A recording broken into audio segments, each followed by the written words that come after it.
Hey everybody, what's going on? It's your main man, Seven Figure Sam here in the beautiful Beverly Hills, California. And I'm here with my really good friend, Irma Sandoval, with Culver City boot camp, let's just say that, and her landlord, Michael Weiner. That's great. So now, I'm gonna actually interview, Michael, because he's an awesome guy. He's been super cool, because I've been on the phone with him and trying to see, why Irma wasn't making the money that she was supposed to be making, and she's such a hard worker. She's been putting so much into it. She wants to start a family, and her business is just not doing what it's supposed to do, even though she's really working 12 to 14 hours a day. So anyway, so here it is. Michael is here. He's gonna, we're gonna go through the whole scenario, and we're gonna go. All right. So Irma, you want to scoot over closer? Sure. Makeup artist. All right, yeah, makeup artist, all that. So Michael, first of all, thank you for being here. Thank you. This is right by your beautiful office in Beverly Hills, and I assume that's probably I see a 911 Turbo right there. If it's not, it should be. Yep. Let me see if I can zoom it in. God, man, I love cars. This is okay. So anyway, Michael, we're on the phone, and you didn't know me from Adam or Eve. You didn't know me from Adam or Eve, and you took the time to talk to me, and I explained to you that a boot camp model, we're selling, boot camps, anywhere between $147 to $197 a month. A $5,500 rent is not the business model. A retail place is not a business model, even though you've gone and out of your way and give Irma a great deal, but it's still a retail place, and it just won't work. You've been gracious enough to tell us that, hey, you know what, you would let Irma out of the lease without going after her.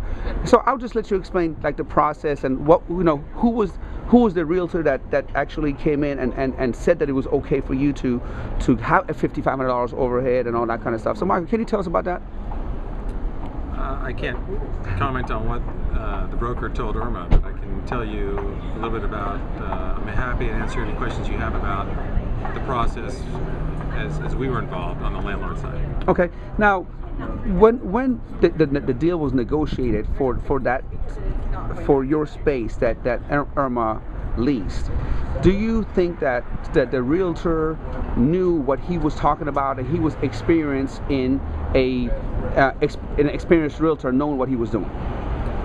It was my impression that the broker was a residential real estate broker, that he was not familiar with commercial real estate concepts. Okay, so he basically, basically somebody who sold homes, and basically now he came in and to try to do a deal in commercial, and he, and obviously you do commercial because you own many real estate properties, and so was it kind of frustrating? Were you frustrated dealing with him? I didn't deal with him as much as my broker did. I had a commercial real estate broker from CBM, which is a pretty well-known commercial real estate brokerage company. Mm-hmm. But at the time that we met on site with the broker and Irma, it was my impression that he was somewhat, if not very, unfamiliar with commercial real estate. Okay. Now, Irma, would you mind if I ask you a couple of questions? And I just want you to be truthful about everything, right? Yeah. Now, Irma, was ever discussed that a $5,500 overhead maybe might not be the best business model for a boot camp, or did you discuss that with anybody that I just want to be totally honest, and I don't want to put anything in your mouth, because I own 12 boot camps, and I can tell you right now, $5,500 overhead for a boot camp freaks me out, and so when I heard that, because I was trying to figure out why, because you have such a great energy, such a great closing skills, how come you were not making money? And when I in an hour found out that, less than an hour, I found out that there's nothing you really can do when you're having a bad business model, so what happened? Obviously you were sold something, say a franchise model, mm-hmm. But anybody ask you what your overhead was? Well, what happened was I was going to visit Michael and Sarkis for the real estate, and I told my husband. Now who's Sarkis? Sarkis is Bader's Cooley's brother.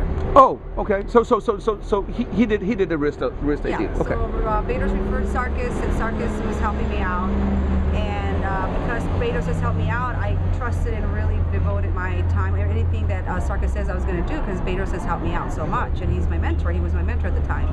I told my husband the rent, and he flipped out, and he said, that's mall rent, that's really expensive, how are you going to do this? And I said, I know I'm a closer, I can do it, and plus, this is what they're saying, so if they're recommending it, I'm going to go with it. So I went in there with the hopes and dreams that I can do it, but the business model did say light industrial, and it was retail, and I thought it was expensive because my husband had said it, but I was going to go with what the experience of the realtor said, but unbeknownst to me, it was actually going against me. I was getting burned, basically. You know?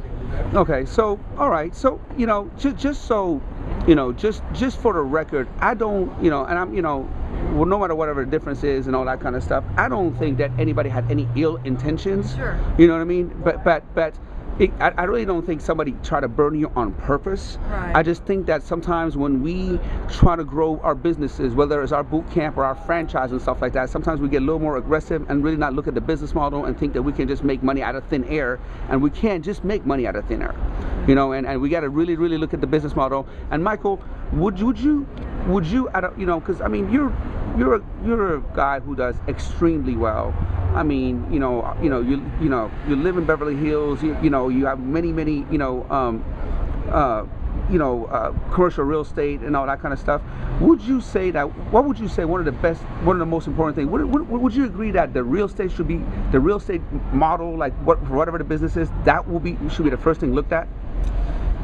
It's been my experience that new business owners don't give enough attention to how important the lease is to the success of their business.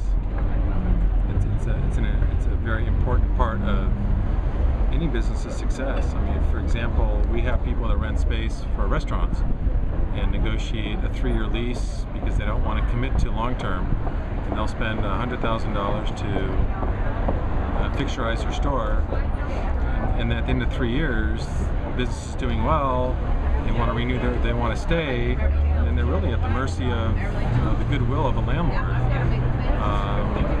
So yes, people do overlook the importance of the lease. Now, Mark, I got another question for you. Normally, say you weren't so nice, you were just a regular guy, and somebody wanted to vacate your property, and that they can't fulfill their lease. What would happen normally? I mean, for the record, you're a lawyer as well. I am. So if you weren't so nice, and would somebody let Irma out of the lease, and you whatever, what would the normal process be? The normal process is tenant's responsible for the full contract, less whatever damages the landlord can mitigate, less whatever mitigation the landlord can accomplish through the releasing the space. Okay.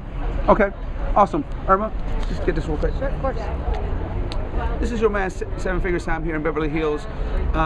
Look, when you are coaching somebody, when you're trying to help somebody, there's a big responsibility that comes with that.